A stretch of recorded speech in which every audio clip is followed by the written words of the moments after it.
Hey guys, I wanted to do a weekly series of games that I'm playing right now, and I think I wanted to kind of gear it towards like me, someone is like doesn't have all the time in the world right now to play games as they would like to play.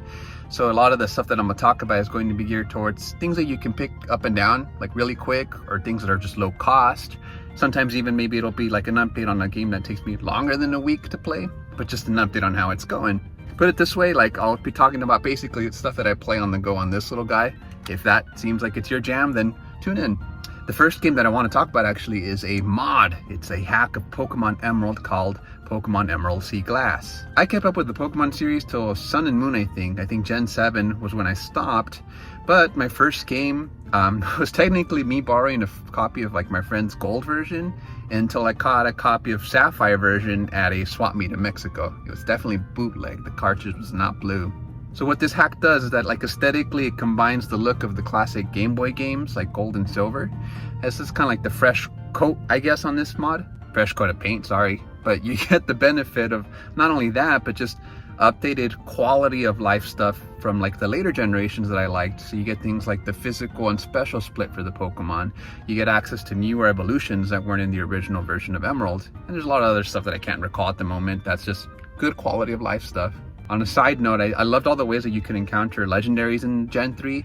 They're like actually in-game events. So this mod will actually give you easy access to all of those, along with a bunch of other like fun Easter eggs, like little unique mechanics and other events, and just general things that I don't want to spoil for you. I would invite you to find out yourself. So if you're a Pokemon fan and you have heard in passing about like fan hacks and fan mods and stuff like that, I really can't recommend this enough, especially if you have a similar background to me and you have like a fondness for the 3rd gen.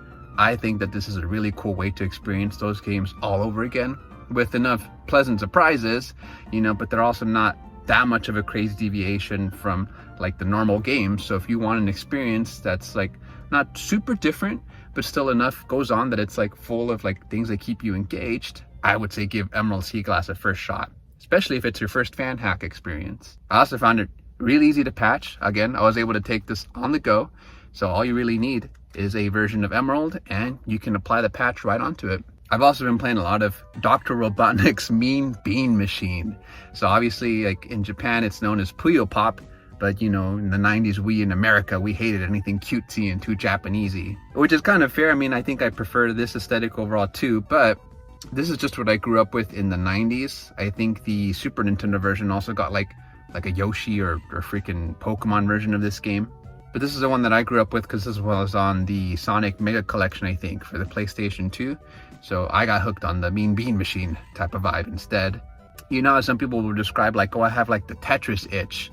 Well, me, I have the Puyo Pop itch. So Mean Bean Machine is like my thing that scratches the itch. I'm really looking forward to trying maybe like the Dreamcast port of Puyo Pop. I think it's like Puyo Fever or something like that. I don't know. I've been kind of intimidated by the Japanese and stuff, but should be probably pretty straightforward enough to navigate through now.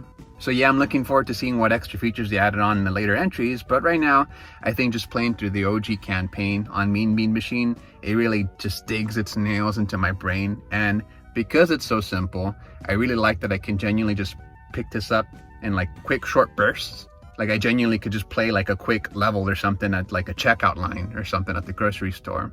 And speaking of, I do grocery delivery right now as like my main gig, so I think there's a part of my brain that like when it packs like a big order into my car, it's the same part that lights up whenever I play Mean Bean Machine. Plus, not to mention, you get like all these like fun like 90s Sonic cartoon cameos. You don't really see that in his games too often. I love, for example, the version of Robotnik in this because he's from like the cartoons. He's just so menacingly like evil, but also really cartoonish at the same time. You even get his main two like henchmen, like Scratch and Grounder, are bosses in this game. I gotta say, I'm just a Puyo Pop guy, and Mean Bean Machine is my jam still. So that'll do it for this week. I also invite you to drop your recommendations down below. Like, what are you playing? What's your lifestyle like? Right now, again, like time is pretty limited, so I think I'm on a bit of like a RPG Pokemon hack kind of kick at the moment. But I hope you like my recommendations for the week, and I'll see you guys in the next video.